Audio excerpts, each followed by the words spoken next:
자, 지금처럼 이렇게 빨간색 들어와 있으면 녹음이 되고 있는 거예요. 그 빨갛다는 위치가 테두리 쪽이 있죠. 왜냐면 이 빨간 영역만 녹화가 되고 있는 거라서. 자, 그럼 자, 우리 34페이지에 회계상의 거래부터 이제 볼 건데, 자, 우린 지금까지 계정 과목이라는 것도 공부하고, 그리고 재무제표라는 거에서 뭐 재무상태표, 손익계산서 이런 것들 봤었었죠. 우리는 지금 그 기억들 정도만 가지고 있으면 돼요. 자, 그럼 저와 같이 그걸 먼저 보고 좀 친숙해지기 위해서 했던 이유가, 지금 여러분들이 제일 잘해야 되는 요소가 장부에 회계상의 거래가 발생했을 때 그 기록을 장부에 남겨놓는 게 여러분한테 제일 중요한 거예요. 그렇기 때문에 그걸 어떤 방식으로 어떤 글자로 얼마를 적어서 남겨둘 거냐라는 걸 저하고 이번 주 다음 주 계속 공부를 할 건데, 자, 그럼 우리가 장부에 기록을 해야 되는 건 회계상의 거래를 장부에 기록을 할 거예요. 근데 우리 일상생활에서 거래라고 말하는 거하고 회계상의 거래하고는 거의 일치해요.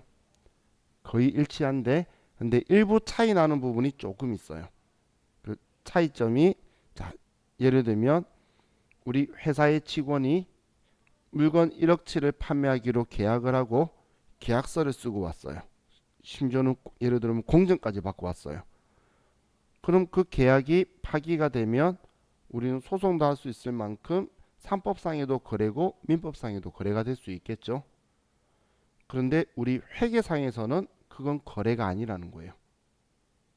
우리 일상생활에서는 거래라고 말할 수 있지만, 왜냐하면 우리 회사에 돈이 들어오거나 돈이 나가거나 빚이 생기거나 이런 일이 전혀 없었거든.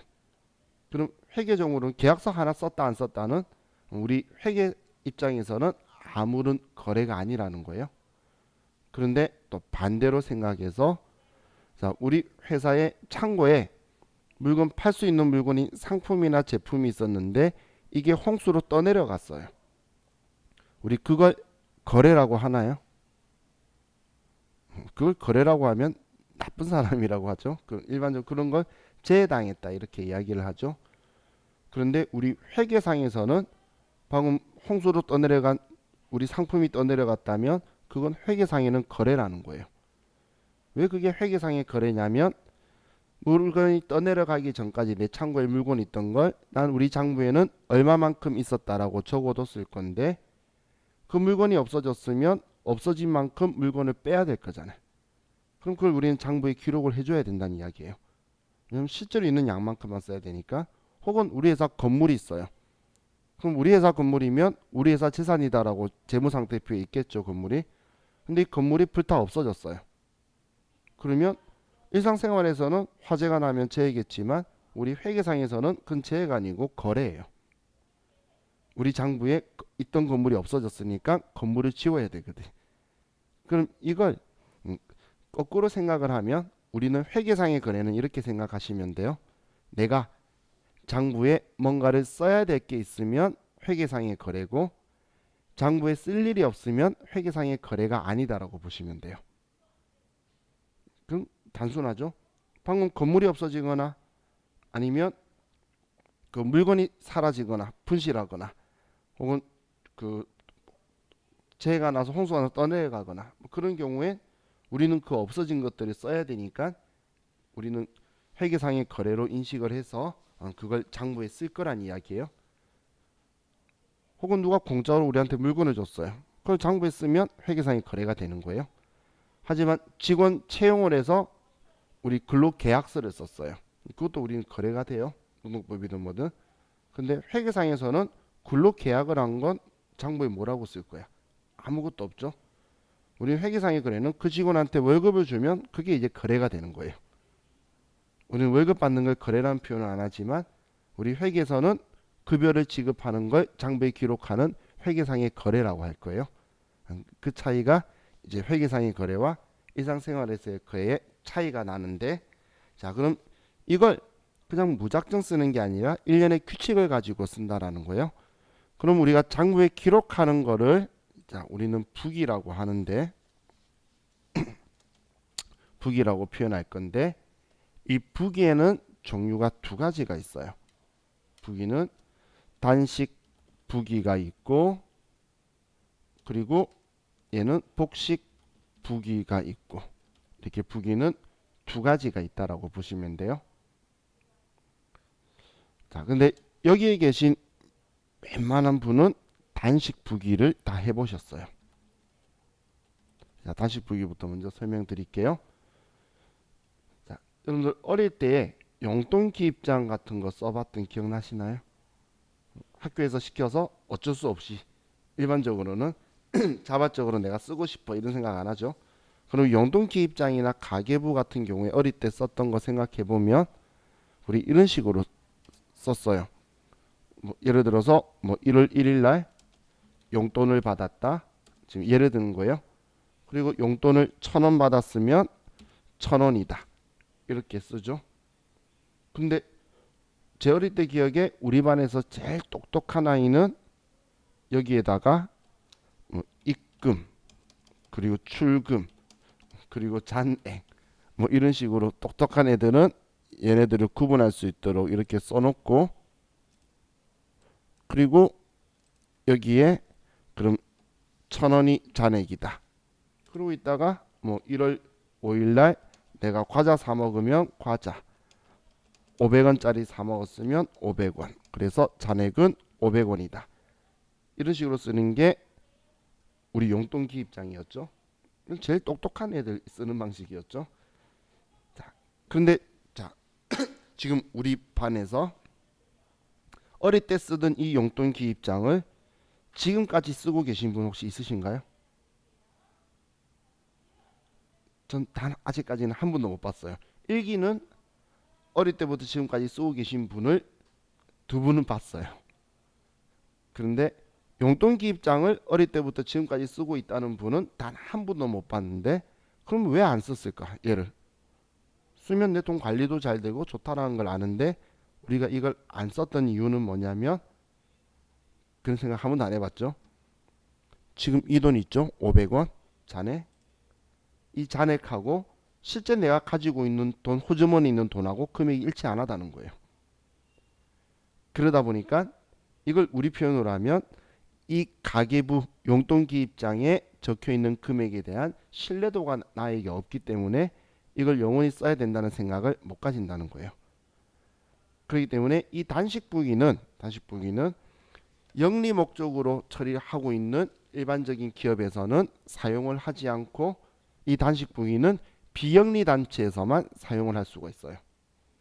우리 검정색 으로 금전출납장이다 이런 식으로 적혀 있는 장부를 보신 분도 있을 건데 그런 것들이 개인용이나 아니면 우리 비영리 단체에서 쓸 수 있어요.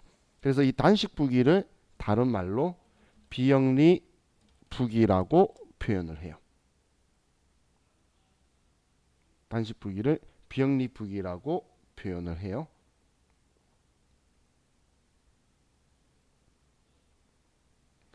자, 그럼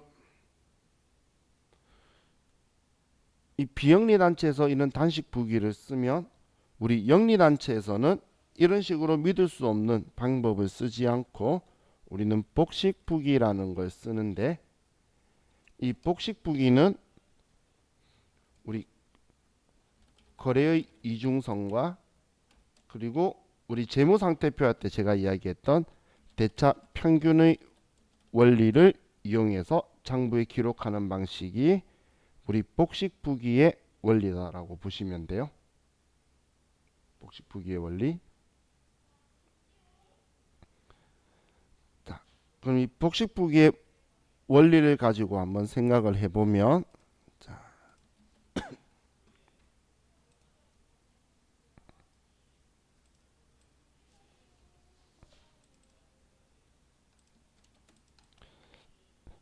제가 우리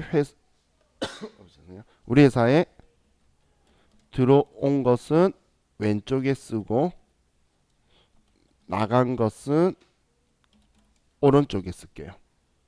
가운데를 기준으로 해서 우리 회사한테 무언가가 들어오면은 왼쪽에 쓰고 나간 거가 있으면 오른쪽에 쓰겠다는 거예요.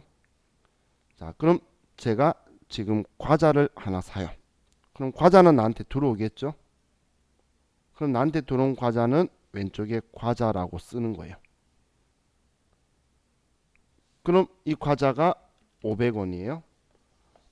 그럼 거래 이중성이라는 건, 자 보시면 내가 과자 샀어요. 그냥 편의점 가서 과자 들고 나오면 되나요?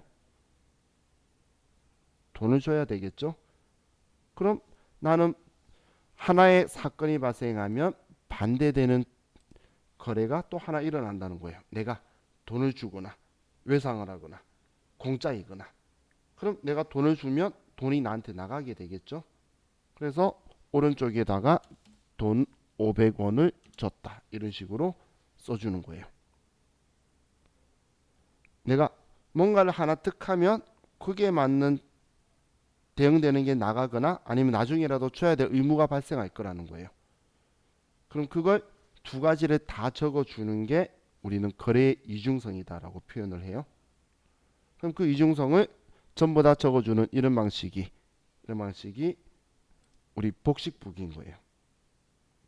하나만 쓰는 게 아니고 양쪽에. 그럼 지금 여기에 과자 500원짜리 샀다고 지금 이렇게 썼다는 거하고는 사실 같은 의미인데, 왜 이거에 대해서 더 검증이 가능하다라고 이야기하냐면, 자 내가 똑같이 과자 500원짜리를 샀어요. 그럼 500원짜리 과자 샀으면 500원 줘야 될 거잖아요. 그런데 나는 일단 400원만 준 거예요. 돈을 400원. 그럼 이 400원을 주게 되면, 자 우리는 이제 대차 평균의 원리라는 걸 쓸 건데, 제가 왼쪽은 차변, 오른쪽은 대변이다라고 할 거라 그랬죠. 지금 가운데 이렇게 줄 꺼져 있는 걸 기준으로 무조건 왼쪽은 차변, 오른쪽은 대변이라고 할 거예요. 그럼 이 왼쪽과 오른쪽의 합은 항상 일치해야 돼요. 근데 지금 제가 왼쪽에는 과자 500원이라 썼는데 오른쪽에는 돈 400원 나갔다라고 썼죠. 그럼 얘 둘이가 차이가 나면 오류가 발생한다는 거예요. 컴퓨터에서도. 그럼 너 지금 안 맞으니까 100원 어떻게 된 건지 확인해라고 뜰 거예요. 그럼 봤더니 100원은 그 편의점 사장님한테 내일 줄게요라고 하고 온 거예요. 그럼 왜 상한 거죠? 그럼 과자 500원짜리 들어온 거에 대한 대응으로 돈 400원 준 사건과 또 100원만큼은 나는 외상을 했다라는 이 거래가 발생을 한 거죠. 그죠? 이렇게 적어주면 이게 복식부기다라고 하는 거래 이중성 이용하고 대차 평균의 원리를 이용해서 장부에 기록하는 방식이에요. 그럼 다음날 내가 100원을 갚아요. 그럼 100원을 갚으면 돈 100원을 줬죠. 그럼 나한테 나간 거는 오른쪽 대변에 쓰자라고 했어요. 그러면 오른쪽 대변에 돈 100원 줬다. 그럼 우리는 그 다음에 뭘 해야 되냐면 반대쪽에 왜 나갔는지 이유를 써줄 거예요. 나간 거 외상값 갚은 거잖아요. 그러면 외상값 갚았다 100원, 이렇게 써주는 게 우리 복식부기예요. 그럼 그냥 하나의 사건인 건 똑같은데 왜 돈이 오갔는지를 돈 나간 금액 쓰고 왜 돈이 나갔는지 써주고, 돈이 들어오면 돈 얼마 들어왔다 써주고 왜 나갔는지를 써주고, 이런 방식이 우리 지금 여기에 복식부기의 원리인데, 이 복식부기를 우리는 분계라고 하는 거예요. 그리고 이걸 다른 말로 영리부기라고 표현을 해요. 그럼 여러분들이 회사에 가시게 되면 전부 다 장부는 이 방식으로 쓰시게 되는 거예요. 복식부기의 원리대로 장부를 기록을 하실 거예요. 그럼 자, 원래 영리단체는 당연히 무조건 복식부기를 해야 되고, 비영리단체는 우리는 꼭 복식부기를 해야 되는 건 아닌데, 자 우리 학교 같은 경우는, 학교는 영리법인이에요, 비영리법인이에요? 비영리죠. 그죠? 학교는 고유목적 사업이라는 게 있잖아요. 영리사업도 하지만. 그럼 학교는 비영리법인인데 지금 우리 대한민국 법과 상법과 모든 것이 학교는 복식부기를 하도록 정하고 있어요. 그건 우리나라 IMF 이후에 이제 바꿨어요. IMF가 있기 이전에는 비영리 단체니까 그냥 단식 부기를 쓰고 있었는데, 그런데 IMF가 있었을 때 그 IMF라는 기구가 우리나라의 미래 발전이나 경제 회복 가능성을 점칠 때에 교육 사업을 무조건 확인을 해요. 그 나라에. 근데 확인하는데 우리나라 학교들을 봤더니 학교 재산이 전부 다 엉망진창으로 돼 있는 거예요. 심지어는 뭐 땅이 재단 이사장 앞으로 되어 있고 개판인 거예요. 그래서 우리나라의 미래 발전 가능성은 없다라고 해서 D등급 내려버린 거예요. 그러니까 이제 우리나라도 그러면 안 되겠다라고 해서 법으로 학교들은 복식부기를 해서 정확하게 회계 처리하도록 시켰기 때문에 여러분들이 나중에 학교에 총무과나 원무과 있죠? 그쪽으로 가셔도 지금 우리 공부하는 이 복식부기로 장부를 쓰셔야 될 거예요. 근데 그 외 여러분들이 뭐 좋은 일로 뭐 사단법인의 비영리 단체 같은 곳 가시면 그때는 굳이 이걸 안 써도 돼요. 자, 그럼 이제 우리는 근데 결론적으로 회사에 들어갈 거니까 회사는 이 방식으로 장부를 쓸 건데, 자, 그럼 지금 제가 들어온 것 나간 것이라고 이야기한 거는 지금 과자가 들어왔다, 돈이 나갔다, 이걸 기준으로 이야기했죠. 그럼 들어온 것 나간 것 이야기한 얘네의 기준은 자산을 기준으로 이야기를 한 거예요. 자산이 들어오면 왼쪽에 쓰고 자산이 나가면 오른쪽에 썼는데, 왜 제가 이런 방식으로 썼냐면, 자, 우리 재무상태표 기억나시죠? 오늘도 봤잖아요. 재무상태표의 자산의 자리가 차변이죠. 그럼 자기 자리가 차변이기 때문에 나에게 뭔가 들어오면 자산 쪽에 써주기 위해서 이렇게 작은 분계라는 걸 하고, 이 분계라고 한 게 장부가 만들어지고, 그리고 그 장부 가지고 우리는 재무제표까지 한 번에 다 만들어지는 원리로 갈 거기 때문에 재무상태표의 자기 자리에 맞춰 가지고 쓸 거라는 거예요. 그럼 우리 재무상태표를 생각을 해보시면,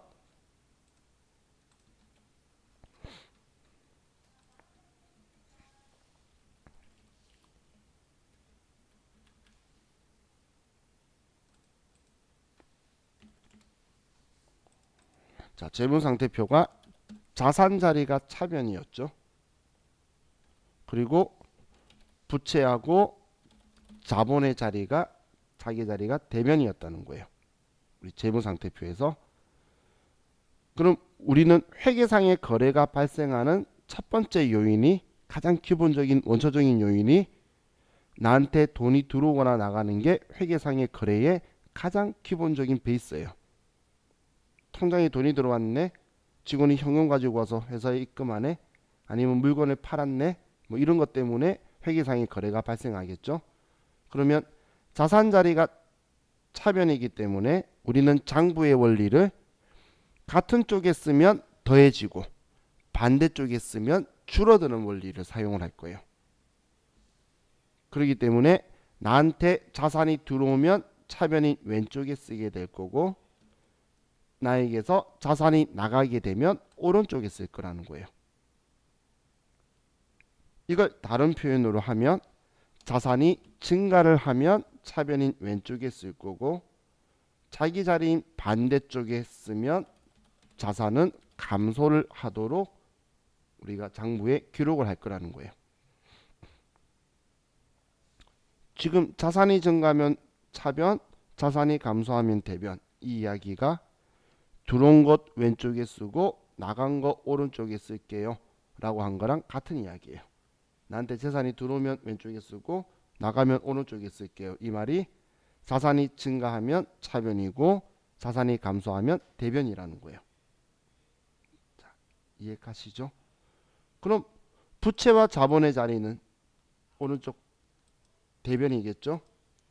그럼 자기 자리에 쓰면 증가를 하니까, 그럼 부채의 증가는 대변이고 부채의 감소는 차변이라는 거예요. 자, 우리는 지금 이거에 대한 분계를 방금 비슷하게 했었어요. 자, 방금 우리가 이런 분계를 어떤 걸 했냐면, 자, 우리가 했던 분계가 자, 잠시만요. 앞에 제가 과자를 사왔다라고 했어요. 그럼 과자가 샀으면 과자는 나한테 들어오니까 차변에 과자다. 예를 들어 500원이라고 썼어요. 그리고 이걸 내일 전체 드릴게요 라고 하면 나는 대변에 돈 줘야 되는데 오늘 돈 안 줬죠? 외상했어요. 그러면 외상 500원이다 이렇게 써놓고 다음날 난 이제 돈을 갚아요. 그럼 나한테 돈이 나가죠. 500원이 왜 나갔니? 외상값 갚아서라고 외상이다라고 이렇게 500원을 썼어요. 자, 이거 가지고 보면 지금 과자 샀을 때 외상한 거는 빚이 늘어난 거죠. 그죠? 그래서 부채 증가가 대변인데 나는 별로 의식할 필요 없이 이유만 쓰면 자동으로 이 위치가 맞아진다는 거예요. 그랬다가 내가 돈 갚았어요. 돈 준 게 외상값 갚은 거다라고 쓰니까 외상을 왼쪽에 쓰게 되죠. 그러니까 부채 감소가 된다는 거예요. 그럼 지금 자기 위치에 있다라는 써야 된다라는 게 증가고 반대가 감소라는 건 크게 의식할 필요가 없어요. 우리는 기준 하나만 잡으면 되는데 그 기준이 제일 쉬운 기준이 자산이라는 거예요. 그럼 물건 사서 돈 줬거나 안 줬거나 뭐 둘 중 하나겠지. 그런 건 회계상 거래라고 써라 그러면 꼭 적혀 있을 거니까. 이런 거예요. 과자 차변에 사면 대변에 돈 주거나 외상이거나 둘 중 하나겠지. 그게 회계상의 거래 장부에 쓰는 기본 원리인 거예요. 그럼 우리 자본도 자리가 대변이죠. 자기 자리가 대변이니까 자본도 대변에 쓰게 되면 증가가 되고 그럼 자기 자리 반대인 차변에 쓰게 되면 이 자본은 감소를 하게 될 거예요. 자본은 자, 그럼 우리 이런 상황에서 자 이제 하나를 좀 더 볼게요.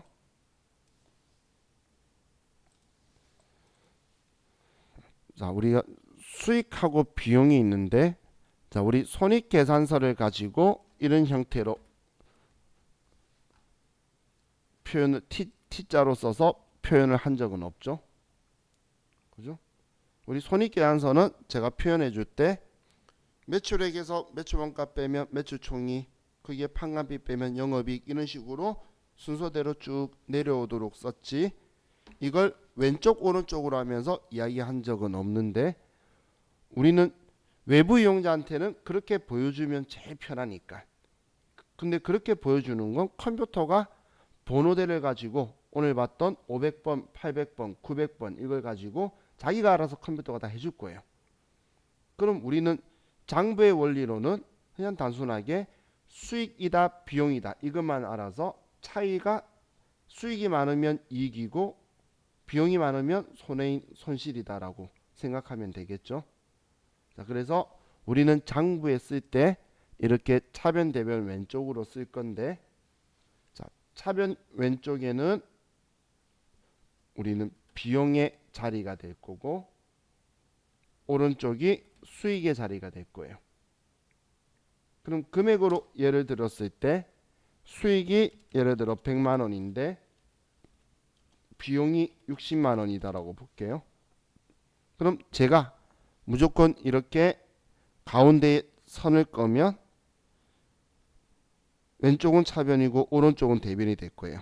제가 무조건 가운데 선만 끄면 그럼 차변 대변이 되면 차변 대변의 합은 항상 일치해야 돼요. 그럼 얘 봤을 때에 40만 원 부족하다라는 거 바로 알겠죠. 모든 수익은 이쪽에 넣고 영업수익이든 영업의 수익이든 모든 비용은 매출원가든 판관비든 영업의 비용이든 법인세든 전부 다 집어넣으면 차이가 40만 원이라는 걸 알 수 있으니까 그럼 우리는 수익보다 비용이 작으니까 얘는 이익이 나왔다라고 할 수 있다는 거예요. 혹은 반대로 자, 비용 수익인데 비용이 100만 원이고 수익이 예를 들어 70만 원이다라고 하면 이번엔 대변인 오른쪽이 30만 원이 부족하네요. 그럼 우리 딱 봐도 여러분들이 판 돈보다 쓴 돈이 많으면 손해다라는 거 알겠죠? 그럼 얘를 전체적인 손실이다라고 처리해 버리는 게 우리는 장부 통제할 때에 훨씬 더 편하다라는 거예요. 근데 이 수익이다, 비용이다라는 이런 개념은 발생한 원인이 아니고 그거에 대한 결과를 이유로서의 역할밖에 못해요. 이게 무슨 이야기냐면, 여러분이 돈을 쓰니까 비용이다라고 하지 비용이니까 돈을 썼다는 건 말이 되나요? 돈을 써야 경비 처리하자 이런 이야기하지. 경비 처리하기 위해서 돈 쓰자 이상하죠? 여러분은 월급을 받았으니까 급여다라고 이야기를 하지, 우리는 급여니까 월급이 들어와야 된다라는 그런 개념이 아니라는 거예요. 그럼 지금 이렇게 생각을 하시면 돼요. 자, 수익과 비용은 증가 감소가 아니고 자산, 부채, 자본의 움직임 때문에 얘네들은 발생하는 애들이에요. 자, 이렇게 이야기를 할 수 있다는 거예요. 얘는 비용 자리고 수익 자리인데 얘네들은 비용이 발생하고 수익이 발생한다라고 표현하는 거예요. 그럼 지금 이 표현 가지고 보면, 자, 우리 과자 사온 거 가지고 오늘 계속 제가 우려먹네요.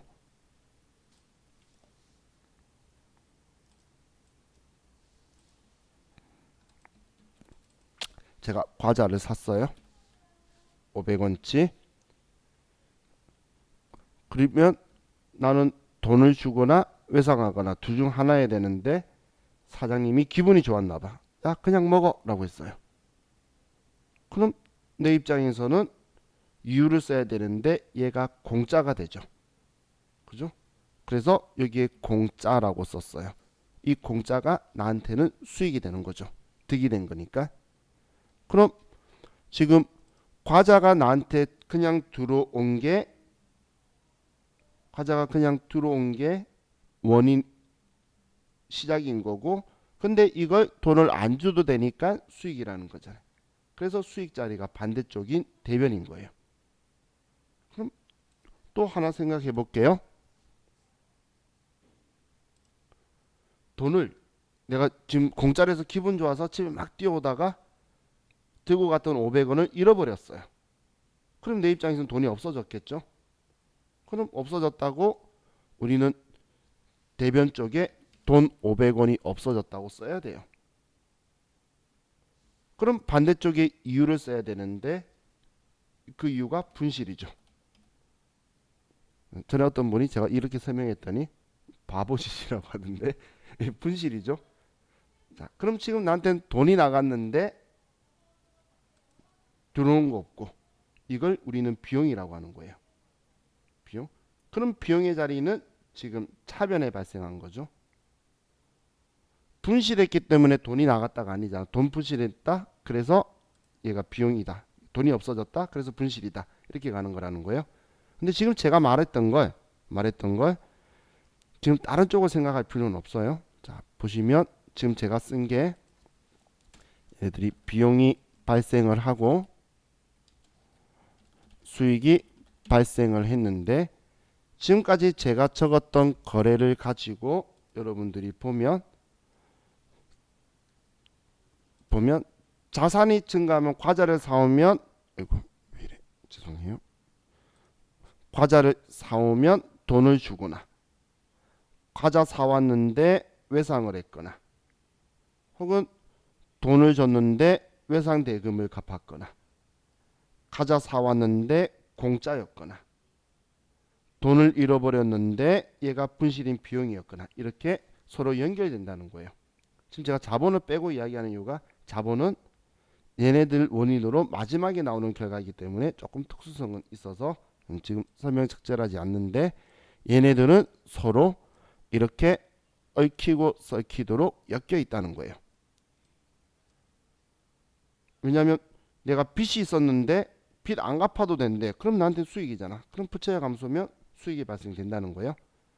그럼 이렇게 얽히고 썩히는 거를 우리는 거래의 8요소라고 하는 거예요. 우리 교재 139페이지에 위쪽에 보시면 39페이지 위쪽에 ICAN 적혀 있는 곳에 지금 제가 쓴 이런 형식의 글자들이 적혀 있죠.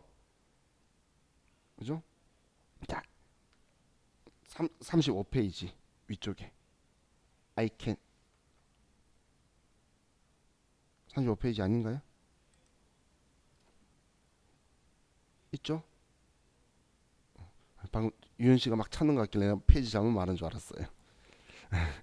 자, 지금 이 부분 이야기하는 거예요. 이 부분.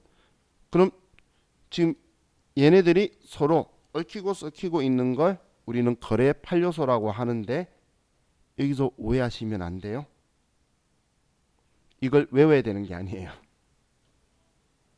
우리는 오랫동안은 자산이 증가하면 왼쪽, 자산이 감소하면 오른쪽 가지고 계속 이야기할 거예요.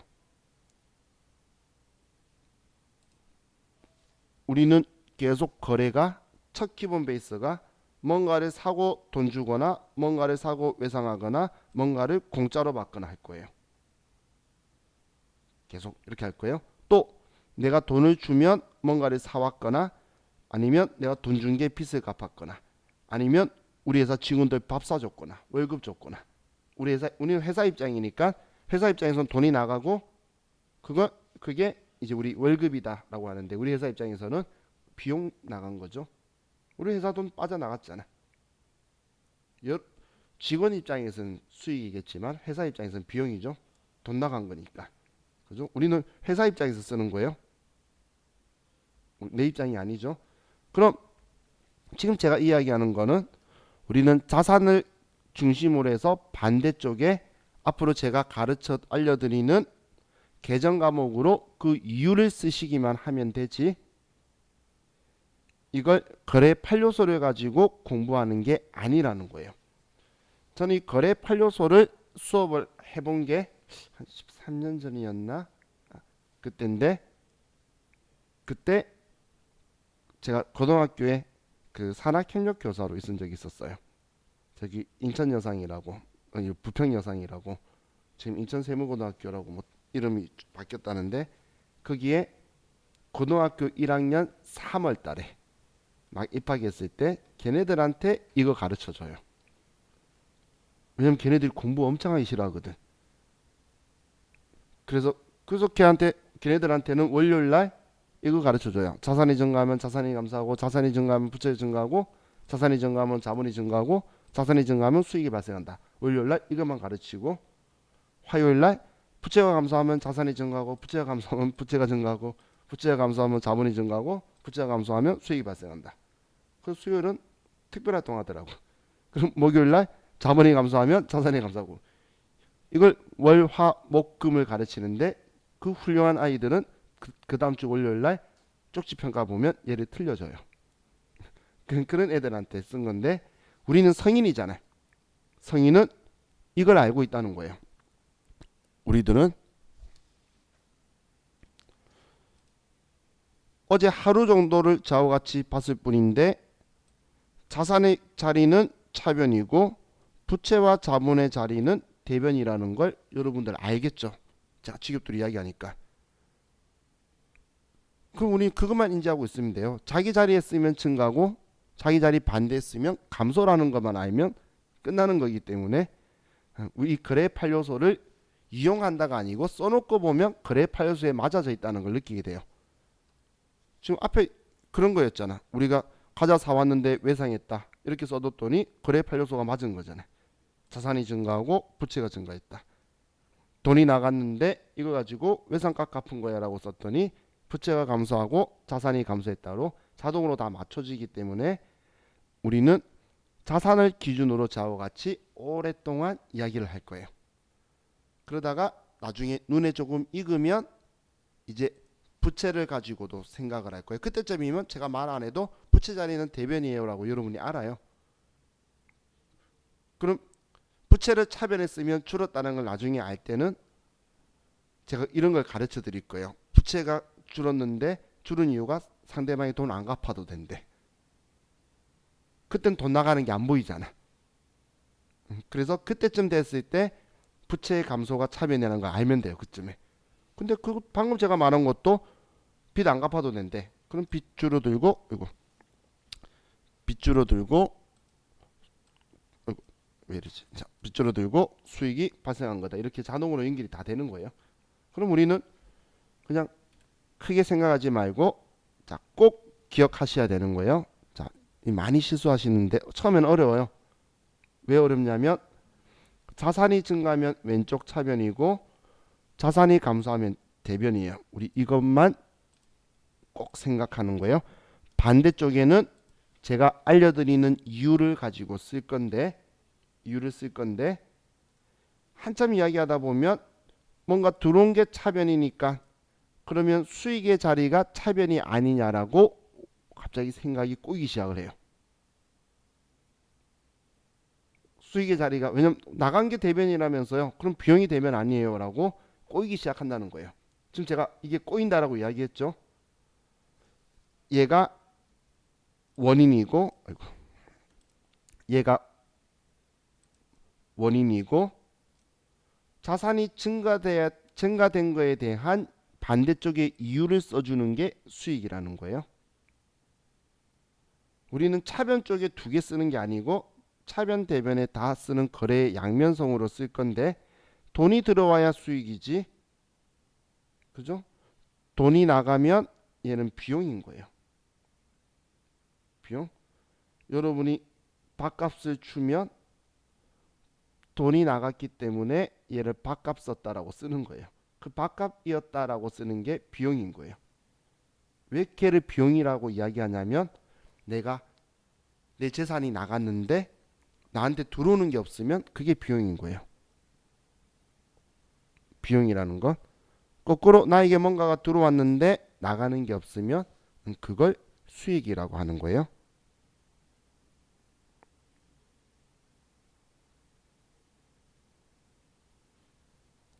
자,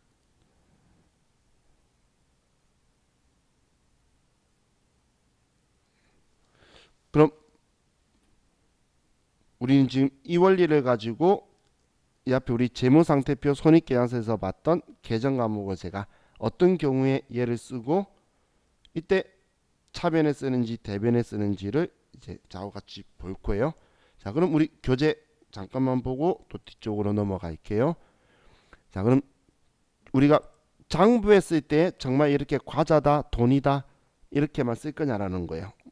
공짜다, 분실했다 이렇게 쓸 일은 없겠죠.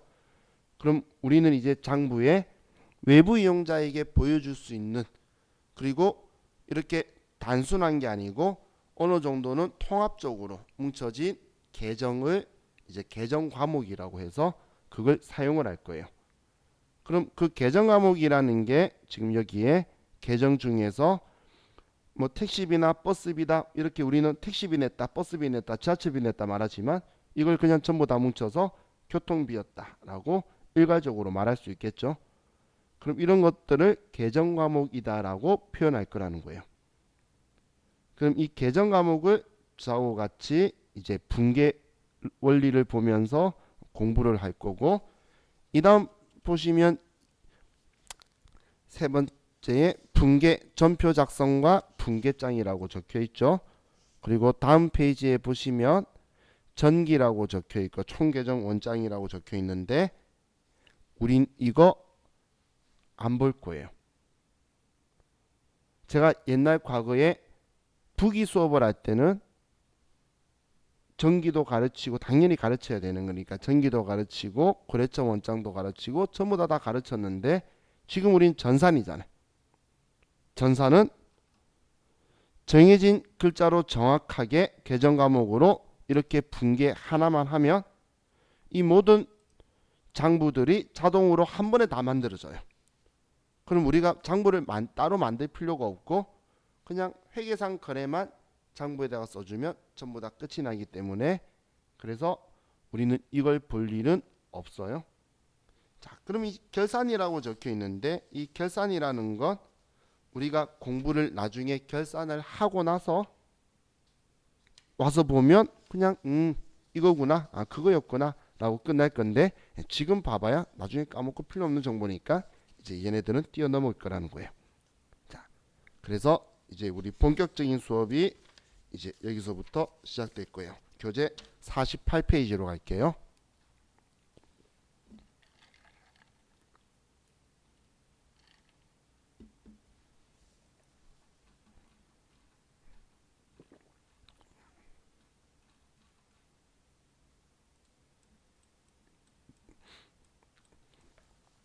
자, 제가 이제 계정 과목이라는 걸 설명을 할 건데, 자, 계정 과목을 설명드리는 순서는 자산, 부채, 자본, 수익, 비용 순서대로 설명을 드릴 거예요.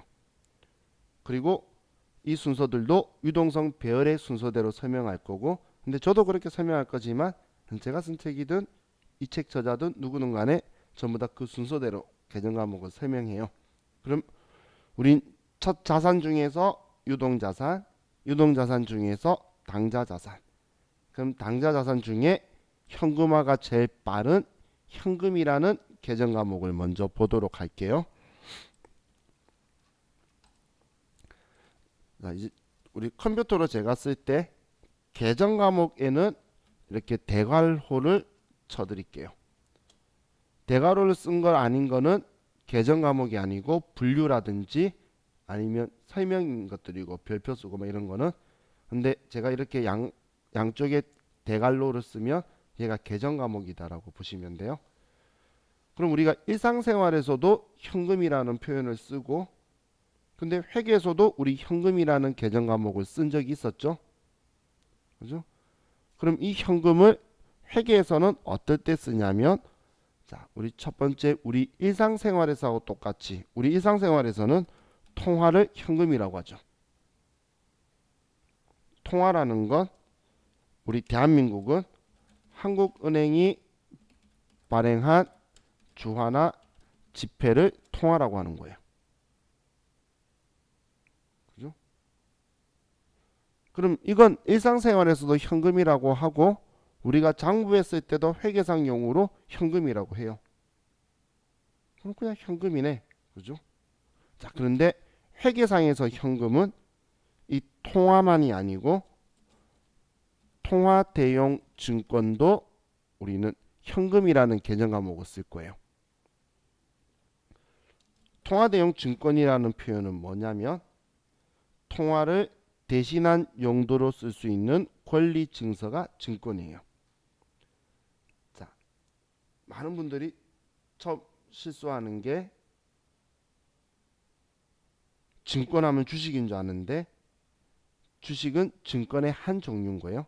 증권은 권리가 있는 증서를 증권이라고 하는 거고, 그 권리가 있는 증서 중에 주권에 대한 권리가 있는 증서가 주식인 거예요. 주권이 그 회사 법인에 대한 지분을 이야기하는 거예요. 그럼 이 증권은 그것만이 아니고 우리 종이 쪽지에 이거에 대한 그 권리 증서가 있으면 그 전부 다 증권이라고 하는 거예요. 그럼 권리 증서가 있는데 이 권리 증서가 통화를 대신한 용도로 쓸 수 있는 권리 증서를 통화 대용 증권이라고 그래요. 한마디로 돈 대신 얘네 대신 쓸 수 있는 증서. 대표적인 게 자기압수표죠. 자, 자기압수표는 이름이 왜 자기압수표냐면 은행이 자기 앞으로 발행해서 자기압수표인 거예요. 자, 그럼 우리 수표제도에 대해서 혹시 모르시는 분이 있으니까 자, 수표제도를 먼저 설명드릴게요. 수표는 발행하면 발행자의 그 수표를 가진 사람이 그 발행자의 통장에서 돈 찾아갈 수 있는 제도예요. 그게 수표제도예요. 자, 이런 거예요. 여러분이 10만 원 가지고 가서 은행에서 10만 원짜리로 자기가 수표를 바꾸죠. 그러면 은행이 어떻게 하는 거냐면 여러분이 준 10만 원을 은행 자기 통장에 넣어둬요. 그리고 그 수표를 가진 사람이 그 은행 통장에서 돈을 빼가는 거예요. 그게 자기압 수표예요. 그래서 다른 은행에 가면 시간이 걸리는 거고 그 은행 가면 바로 빼주는 거예요. 그게 수표제도예요. 그럼 이 수표는 자기압 수표도 있지만 우리는 당좌 수표도 있고 가계 수표도 있고 송금 수표도 있다는 거예요. 그럼 이 자기압 수표만이 아니라 우리는 타임 발행 수표라든지 당좌 수표라든지 가계 수표라든지 송금 수표라든지 이런 것들은 지금 제가 적은 당좌 수표는 다른 회사가 저한테 수표를 발행해 줬어요. 그럼 그 사람 통장에서 내가 돈을 그 수표로 찾아가는 거예요. 그게 수표 제도예요. 자, 그럼 우리 회계에서는 이 수표들은 그냥 은행 가면 현금으로 바로 바꿀 수 있으니까 통화대응증권으로서 현금이라고 할 거라는 거예요. 근데 기업이 발행하는 수표는 당좌 수표고 개인이 발행하는 수표가 가계 수표인 거예요. 근데 우리나라는 사실 크레딧 카드 제도가 잘 발달되어 있지 않기 때문에 크레딧 카드 제도가 엄청 발달이 잘 돼 있어서 수표 제도가 발달을 못했어요. 근데 외국은 수표 제도가 발달이 잘 되어서 왜냐면 과거 옛날에는 뭐 폰뱅킹이다 은행 이체다 이런 걸 할 수가 없었잖아요. 그러니까 내가 은행 가서 이체 주는 것도 힘드니까 수표 체계라는 걸 받아서 당신이 내 통장에서 돈 찾아가세요 라고 물건 사러 가서 그걸 써주는 제도가 가계수표 제도였던 거예요. 근데 우리나라는 기업들은 그걸 썼는데 원재료나 물건 사러 가면서 썼는데 이제 개인들은 그런 제도가 활달하게 일어나기 전에 크레딧 카드 제도가 빨리 들어오는 바람에 크레딧 카드가 있는데 굳이 그럴 필요가 없겠죠. 그래서 우리나라는 좀 활성화 못해서 일반적으로 한국 분들은 젊으면 젊을수록 수표 제도를 잘 몰라요. 근데 우리는 기업 간의 거래에서는 수표와 어음 제도를 많이 쓰기 때문에 이거에 대해서 이제 인지를 정확하게 하고 계셔야 돼요. 자, 그리고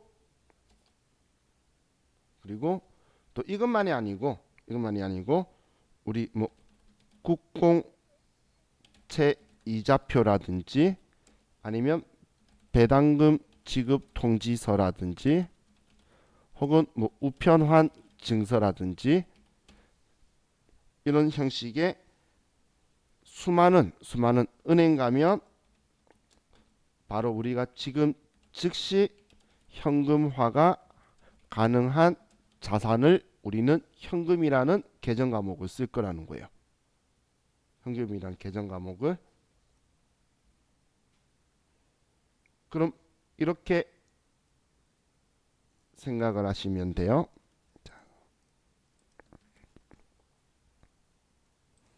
자, 예를 들어서 이제 우리는 이렇게 쓰기 위해 제가 이 공부를 하는 거예요. 우리가 뭔가를 구입하고 자기 앞 수표로 지급하다 이런 글자가 뒤에 적혀 있어요. 뭔가가 앞에 수식어가 있고 자기 앞 수표로 지급하다라고 적혀 있으면 분개할 때 자기 앞 수표 줬으면 나한테 나간 거잖아. 나갔으면 대변에 현금 얼마다 이렇게 쓰고 또 만약에 우리가 자기 앞 수표로 받다 이런 표현이 적혀 있으면 차변에 현금이다라고 이렇게 쓰자라는 거예요. 그럼 자기 앞 수표만이 아니고 다른 사람이 발행한 수표를 받았던 근데 이것만이 아닌 위에 정말 현금으로 받거나 주화나 지폐로 받아도 받으면 차변의 현금 주면 대변의 현금 이렇게 쓸 거란 이야기예요. 그래서 지금 얘네들 전부 다 주고받으면 받으면 차변에 주면 대변에 현금이라고 쓸 거다. 그렇게 생각하시면 돼요. 이해가셨죠? 현금은 어떨 때 쓰는지 이해가시겠죠? 자, 우리 이번 시간은 여기까지 하고 쉬었다가 당좌예금 제도로 봅시다. 쉬었다 할게요.